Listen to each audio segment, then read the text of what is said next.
कणकवलीमधल्या शिवसेनेच्या मध्यवर्ती कार्यालयासमोर एक बॅनर लागलाय आणि हे बॅनर सध्या चर्चेत आहेत। वक्त आने दो, जवाब भी देंगे और हिसाब भी लेंगे अशा आशय यावरती लिहिण्यात आलाय। सिंधुदुर्गामध्ये बॅनरची चर्चा होताना दिसते, मात्र या बॅनरमधून नेमका कुणाला इशारा देण्यात आलाय याची सुद्धा चर्चा होतीये। कणकवलीमध्ये शिवसेना सिंधुदुर्ग जिल्हा मध्यवर्ती कार्यालयासमोर हा बॅनर लागलाय आणि याची चर्चा होतीये।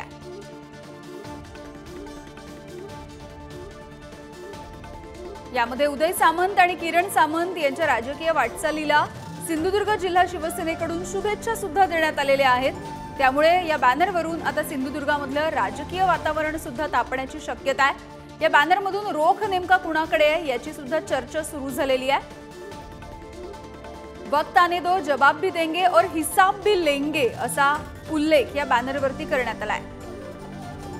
याविषयी बोलूयात, विकास गावकर आमचे प्रतिनिधी आहेत आपल्यासोबत। विकास, कणकवली मधल्या शिवसेनेच्या कार्यालयासमोर हा जो बॅनर लागलेला आहे त्याची चर्चा होतीये, काय नेमकं घडतंय कोकणामध्ये? कारण लोकसभा निवडणुकांच्या वेळेला सुद्धा अशाच वेगवेगळ्या पद्धतीच्या घटना आपण पाहिलेल्या आहेत सिंधुदुर्गात।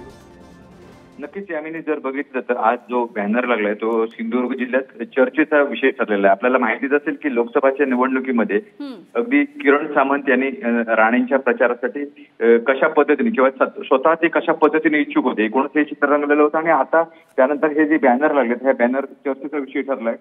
आपल्याला माहितीच असेल की नितेश राणे असतील, निलेश राणे असतील यांनी अगदी नाव न घेता सामंत यांच्यावर टीका केलेली होती आणि आता जे बॅनर लागलेत त्या बॅनरवर अशा पद्धतीचं वाक्य लिहिण्यात आलंय की हिशेब चुकता करायचा असेल तर त्यामुळे अशा पद्धतीचे हे जे बॅनर लागले ते चर्चेचा विषय ठरलेत। कारण वक्त आने दो, जवाब भी देंगे और हिसाब भी लेंगे अशा आशयाचा हा इशारा देणारा बॅनर राजकीय गोटात चर्चेचा विषय ठरलेला आहे आणि आजच नारायण राणे सुद्धा सिंधुदुर्ग जिल्ह्यात आहे। त्यामुळे अगदी शिवसेनेच्या ऑफिसच्या समोर अशा पद्धतीचे बॅनर्स लागलेत। हे नेमकं बॅनर्सचा उद्देश काय लावण्यामागे अशा पद्धतीची चर्चा ऐकू येते। कारण जर बघितलं तर शिवसेनेच्या ऑफिसच्या समोर जरी हे बॅनर्स लागलेले असते तर ते उदय सामंत आणि किरण सामंत यांचा फोटो असलेले बॅनर आहे आणि त्यामुळे यामिनी एकूणच जर बघितलं तर या बॅनरची चर्चा होताना आपल्याला पाहायला मिळते सिंधुदुर्गात।